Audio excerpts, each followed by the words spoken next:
He looks surprised in his he looks happy, like he's won. All right, guys, welcome to Good Mythical More. We each have one more crime that was solved in an amazing way. But I did want to elaborate a little bit on the Science Sleuth thing. It's not a sponsor, it was just something we were excited about that they were doing that we just wanted to be a part of.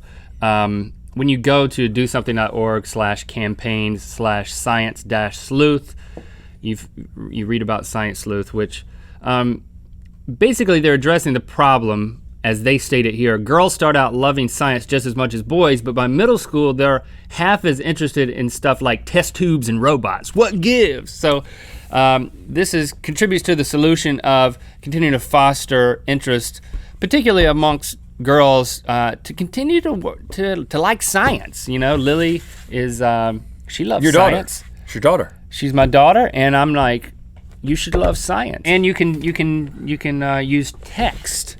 Standard rates apply to solve a mystery with your friends. Me and you can do it. Is it a real mystery? No, it's not. It's an innocuous. But it's still fun. It's an innocuous, fun mystery that you can solve with science. Well, I've got another real mystery that doesn't involve murders or anything like that. Solved. 1957. This is the longest cold case ever on record. Okay. 1957. Maria Rydolph. I don't know exactly how you say that last name, but it's Ridolph. It's like Rudolph, but an I at the beginning, so I'm saying Ridolph. Ridolph, the missing person. It was 1957. Is it? It's been a very long time. It's not too soon. Well, her body was found 120 miles away from her home. There was one suspect that the authorities had in mind, John McCullough. But he had a strong alibi because he said he was in town enlisting in the Air Force. And so in 2008, 51 years after the crime is committed, the mom of John, the suspect, is on her deathbed, and she literally is on her deathbed about to die, and she calls her daughter, John's sister, over, and she's like, John did it. You have to tell someone. And then she died. Oh, wow. So this is— She ratted on her son. Well, first of all, this is the ultimate in like passing the responsibilities. Like, I don't want to deal with this during my lifetime, so I'm gonna wait until I'm about to die, and that's when I'm gonna rat out my son. But at least she did. I think that's better than not saying anything. So the daughter tells the police, they begin to investigate, and that leads them to the home of John's ex-girlfriend. Okay. And somehow during this visit, she's showing them a picture of John, and when the cops pick up the picture frame, a train ticket falls out of it. It's an unused government-issued train ticket from the day that he supposedly took a train to enlist in the Air Force. Really? Really.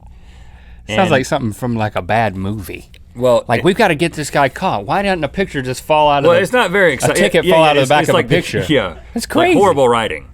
Like, yeah. But since it's real, then my question is, why would she keep this piece of incriminating evidence? The ex-girlfriend to hold it over his head? Is that what was happening? Well, I don't necessarily know that she knew that it was back there. He may have just given her this picture of her himself. He's like, hey, I got a portrait of myself. Why not destroy the ticket? Hello. Because he likes living on the edge, man.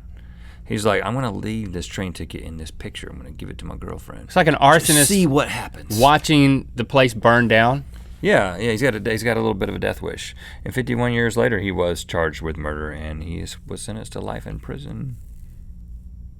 So, happy ending. If you ever kill somebody, and you say that you took a train during the time that the supposed murder happened, dispose of the ticket. Disposal of the ticketus maximus. Or how about don't murder people? Yeah, let's go with that one. If we're gonna do like lessons and things, let's just start with don't murder people. Right. I agree with that. I've got another one here. This one is downright unbelievable. Okay. The body of a boy named Timmy McCullum was discovered by detectives in an abandoned warehouse. Okay. I don't know where this is. I didn't take note of that. Hundreds of bullet casings litter the warehouse. Okay. Okay. So it's like, well, something bad has gone down here. And of course, he's dead. That was pretty bad. That's bad. The cops discovered a large bamboo pole near the scene of the crime. Then they discover that all of the bullets came from one vertical angle, using trajectory or something. You know how using science. You know how cops can use trajectory and things to figure out where bullets come from.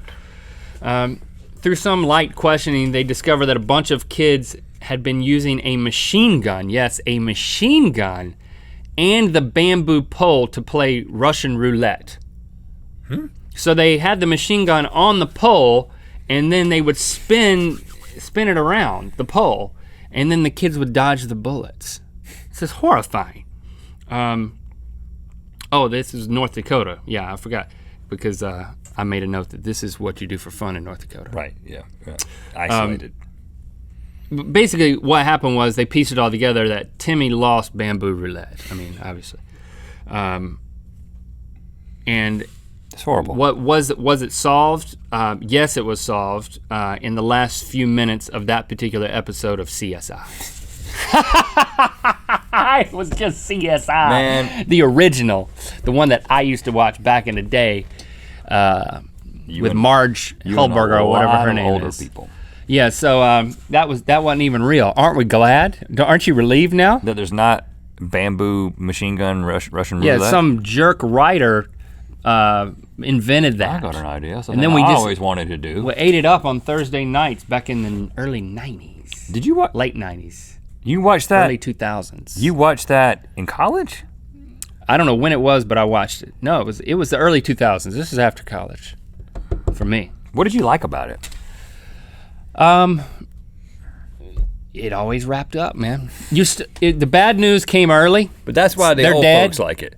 They're like, I want to get in, I want to get out, I want the crime to be solved, and I want to just go on about my business. Well, there's an interesting, you remember the conversation we had with Todd Cohen, the producer of Commercial Kings, we were talking about like what makes a good television show. We were actually joking about why there were so many cop shows, lawyer shows, and doctor shows. And the answer was pretty obvious, but I hadn't thought about it, and it's stakes.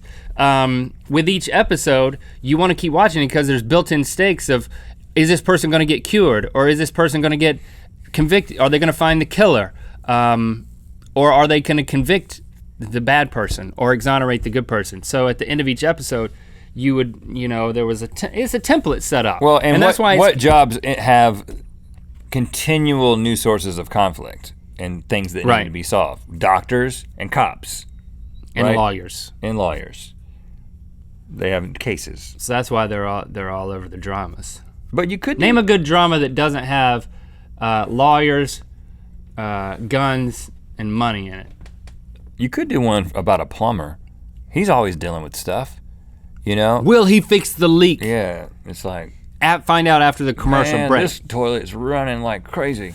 But the other reason I liked, Chrissy and I watched CSI was because you watched it was together. At the time it was a cool approach because there was like this weird, unrealistic science, and they'd have these science montages where they would like zooming in on things. Yeah, and it was clearer and clearer and clearer. Great. And David Caruso would like pull his glasses down. I didn't watch that one too much. Oh, really? No, I watched watch? Just the original CSI. Who was the lead in that?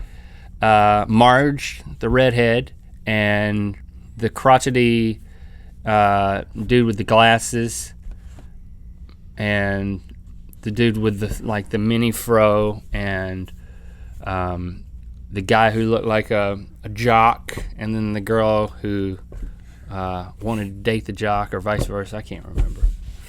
I don't know. It was super awesome though. It was good. It was good at the time. It's the best thing on television.